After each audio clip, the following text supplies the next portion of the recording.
आज हमें जल शक्ति मिनिस्टर जावेद राणा साहब ने बुलाया था। आज हमारी उनसे मीटिंग हुई है जिसमें हमारे चीफ इंजीनियर साहब थे, हमारे तीनों एसई मौजूद थे और लगभग 1.5 घंटा हमारी मीटिंग हुई है। और उन्होंने 2 चीज़ों के ऊपर हमारे साथ वादा किया है। एक जो हमारी पेंडिंग वेजेस, जैसे हम बार बार कह रहे थे कि हम रेगुलाइजेशन के लिए कमेटी को टाइम देने के लिए तैयार हैं, लेकिन हमारी और भी 3 मांगे हैं, उनके ऊपर बात होनी चाहिए। आज उन्हीं 3 मांगों के ऊपर हमारा ज़्यादा फोकस रहा, जिसमें हमारी पेंडिंग वेजेस थी 400 करोड़ के लमसम। तो जावेद राणा साहब ने ये वादा किया है कि आज ही शाम को कैबिनेट होने वाली है कश्मीर के अंदर, और मैं आज ही कोशिश करूंगा कि आपका जो 400 करोड़ है इसको रिलीज़ करवाऊं। तो अगर नहीं भी हो पाया तब भी मैं कोशिश करूंगा 2 इंस्टॉलमेंट में ही आपको पेंडिंग वेजेस जो है वो रिलीज़ की जाए। और दूसरी हमारी डिमांड जो थी, लेह लद्दाख यूटी की तर्ज पे मिनिमम वेज को रिवाइज करना।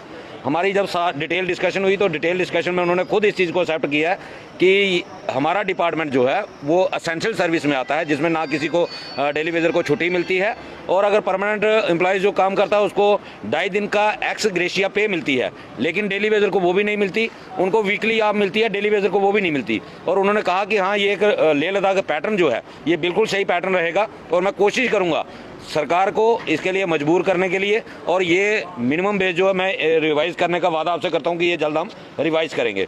तीसरा हमारा 60 साल का जो रिटायरमेंट का इशू था, वो उन्होंने चीफ साहब को डायरेक्शंस दी हैं कि इनके ऊपर आप देखो कि कानून क्या कहता है और हम क्या कर सकते हैं। इनको हम स्टे कर सकते हैं या इनको हम कंपनसेशन दे सकते हैं, इसके ऊपर भी कोई ना कोई 2-4 दिनों में आउटपुट आ जाएगी। चौथा एक इशू हमारा डिपार्टमेंट का इंटरनल इशू था, जिसमें हमें बहुत सारी प्रॉब्लम्स आ रही थी। हमारी जो पेंडिंग वेजेस है वो डिपार्टमेंट उसको कंसीडर ही नहीं करता। जब कोई अगर कोर्ट में भी कोई साथी जाता है, कोर्ट से जब इनको नोटिस आता है तो एक्शन साहब लिख के दे देते हैं कि मेरे पास इनकी पेंडेंसी है ही नहीं, क्योंकि उनकी मास्टर रोल शीट्स जो हैं वो तैयार नहीं है। वो चीफ साहब ने कमिट की है कि मैं आज ही उसका लेटर निकालूंगा, ताकि उनका डाटा जो है, जो रिकॉर्ड जो है, हर एक डेली वेजर का रिकॉर्ड जो है वो हमारे तक पहुंच जाए। चीफ ऑफिस में रिकॉर्ड हो कि किसका कितने महीने का और किस साल का किस महीने का पेंडिंग है, क्योंकि वो हमारे लिए बहुत इंपॉर्टेंट चीज़ है। जब तक वो रिकॉर्ड मेंटेन नहीं होगा हमारी रेगुलाइजेशन नहीं हो सकती, क्योंकि 6 साल का जिसका रिकॉर्ड ही नहीं होगा वो कैसे क्लेम करेगा रेगुलाइजेशन के लिए। इन 3 चीज़ों पर हमारे फैसले हुए हैं जिन पे कमिटमेंट हुई है। तो हमने 10 दिन के लिए अपनी काम छोड़ हड़ताल को डेफर करने का फैसला किया है, और हमने मिनिस्टर साहब को स्पष्ट बता दिया है, ईद और नवरात्रों को देखते हुए, जनता की परेशानियों को देखते हुए हम सिर्फ 10 दिन के लिए कॉल को डेफर कर रहे हैं। हम कॉल को ख़त्म नहीं करेंगे। प्रोटेस्ट प्रोग्राम जो कंटिन्यू हमारा चल रहा है वो चलता रहेगा, और अगर हमें लगा कि सरकार हमें धोखा दे रही है तो आने वाली 7 तारीख को पूरा जम्मू प्रोविंस, जैसे हमने पहले 4 डिस्ट्रिक्ट छोड़ दिए थे, डोडा, किश्तवाड़, राजौरी, पुंछ, वो वहीं पे प्रोटेस्ट कर रहे थे, नेक्स्ट उनको भी हम जम्मू बुलाएंगे और जम्मू के अंदर बड़ा प्रदर्शन होगा। अगर सरकार ने इस बार हमारे साथ धोखा करने की कोशिश की तो मैं अपने साथियों से भी ये अपील करना चाहता हूं कि वो अपने अपने काम पे लौट जाएं, और अगर कहीं हमें लगा कि सरकार ने हमें बेवकूफ़ बनाने की कोशिश की है तो हम फिर एक कॉल देंगे। आपकी यूनिटी ने सरकार को टेबल टॉक के लिए मजबूर किया है, तो सरकार आपके हक देने के लिए भी मजबूर हो जाएगी। इन्हीं बातों के साथ मैं अपनी बात को ख़त्म करते हुए एक बार डेली वेजर को भी ये मुबारकबाद देता हूँ, डेली वेजरों को जिन्होंने इस लड़ाई को लड़ा और हमारा साथ दिया। और आज बात जो है वो सीएम तक भी है, और हमारे जल शक्ति मिनिस्टर ने वादा भी किया है। आज शाम को कैबिनेट होने वाली है, और मैं उम्मीद करूंगा कि इसी कैबिनेट के अंदर हमारी पेंडिंग वेजेस का इशू जो है वो सॉर्ट आउट हो जाए। धन्यवाद। और कल शाम को ही हमें चीफ साहब ने बुलाया था, और मंत्री साहब अपने उधर गांव में गए हुए थे, तो कल से ही लगातार फ़ोन पे टाई अप था कि वो आएंगे और मिलेंगे हमसे। तो फिर आज सुबह हमें मीटिंग के लिए बुलाया गया था, जिसमें हमारे चीफ साहब भी थे, हमारे दोनों एससी साहब भी थे, और मंत्री साहब के साथ डिटेल डिस्कशन हुई है। तो उमर साहब ने भी एक अपील की थी कि कमेटी से इनको बात करनी चाहिए और लोगों के हित में कॉल को डेफर करना चाहिए। लेकिन जब तक हमारा पहले ही स्टैंड था कि जब तक हमारी बातचीत अप्रोप्रिएट टेबल पे नहीं होगी हम वापस नहीं आएंगे। तो आज 2 मुद्दों पे जो हम लगातार कह रहे थे कि हम कमेटी को टाइम देने के लिए तैयार हैं, लेकिन 3 मुद्दे और हैं और उन पे बात होनी चाहिए। आज उन 3 मुद्दों पे बात हुई है, और 2 पे मंत्री साहब ने एश्योर्ड किया है।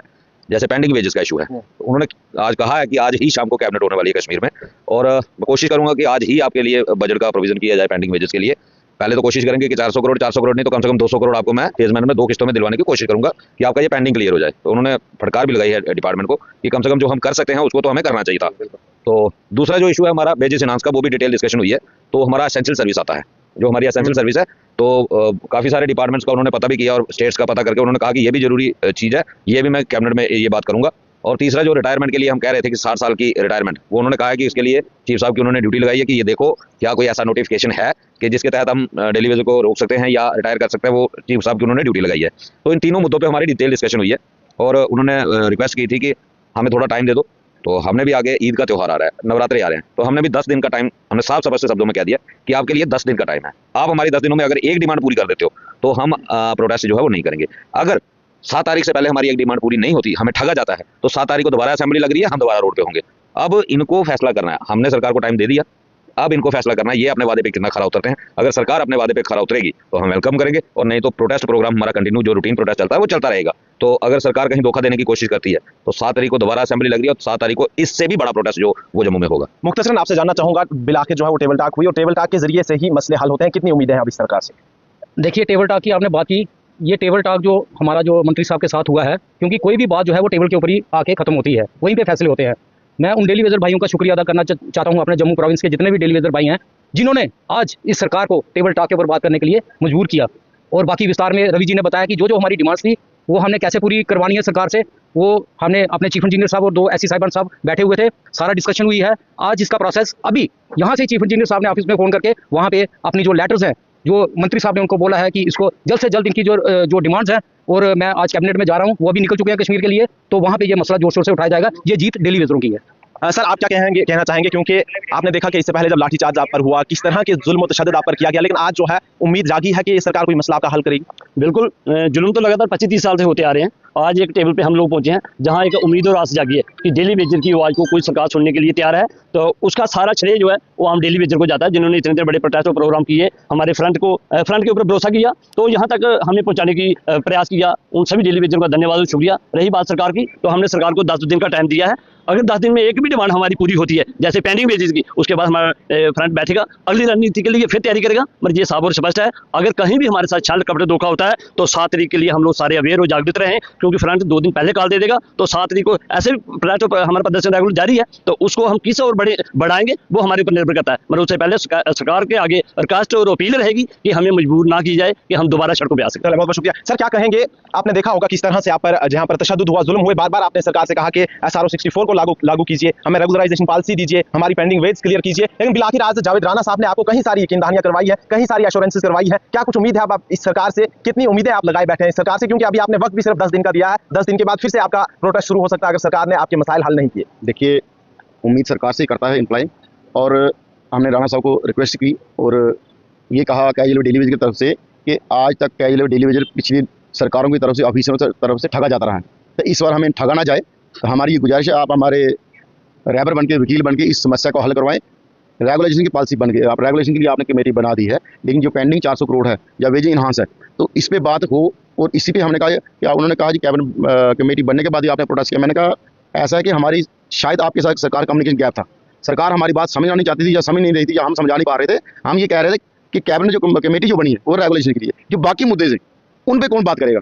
तो मंत्री साहब ने आज इनिशिएटिव लिया, कल चीफ साहब के साथ मीटिंग हुई थी, उनके थ्रू हमें मैसेज आया कि मंत्री साहब मिलना चाहते हैं। मंत्री साहब को 1.5 घंटा बैठे, डिटेल डिस्कशन हुई, और हमारा भी ये गुजरात गरीब लोग हैं, गाँव देहात में हैं, हर उस जगह में पानी पहुँचाते हैं जहाँ आम इंसान नहीं जा सकता, जहाँ जंगली जानवर वहाँ से पानी लेके लोगों को पहुँचाते हैं। तो हमारा तमाम उनका डेली वेजर को सैल्यूट है मेरी तरफ से कि उन्होंने इस मुहिम को, इस जदोजहद को, इस 31 साल के बनवास को खत्म करने के लिए जो ये प्रोटेस्ट प्रोग्राम लगातार 5-7 दिन किया, इसके लिए वो मुबारक पात्र हैं। और हम उम्मीद ये करेंगे कि सरकार ऐसा दोबारा नहीं करेगी, हमें ना दोबारा करना पड़े। और जैसे उन्होंने कहा कि जो पेंडिंग है वो किस्तों में आ जाएगा, उम्मीद करेंगे जैसे हमें पहली किस्त हमारे अकाउंट में पड़ेगी तो हमें विश्वास तभी होगा कि सरकार ने अपना वादा पूरा किया। सर, क्या कहेंगे, कोई राहत मिली, कोई सुकून मिला, कोई खुशी मिली बात करके कि अब हमारे मसले हो सकता है हल हो जाए?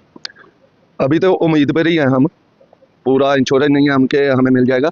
हम यही उम्मीद लगाते हैं मंत्री साहब से कि जैसे जो आपने हमारे साथ वायदे किए हैं उन वायदों पर आप खरा उतरें और हम भी अपने काम पर जाएं, और क्या अपने बच्चों की आगे एडमिशन है उनकी एडमिशनें करवा सकें। अगर ये हमारी पहली डिमांड है, 7 तारीख से पहले हमारी एक भी डिमांड पूरी करते हैं तो हम यकीन रखेंगे कि दूसरी भी करेंगे। उसके बाद अगर 7 तारीख तक हमारा मसला हल नहीं होगा, ये डेली वेजर फिर रोडों पर दिखाई देगा, और हमारा जो कंटिन्यू प्रोटेस्ट चल रहा है चीफ ऑफिस में वो कंटिन्यू चलेगा। अगर जब हमारे 2 वादे पूरे करते हैं ये मंत्री साहब तो हम काम करेंगे। तो उसके बाद जो हमारी तीसरी डिमांड है रेगुलर पॉलिसी की, वो भी कमेटी के साथ, जो कमेटी गठन की है इन्होंने, उनके साथ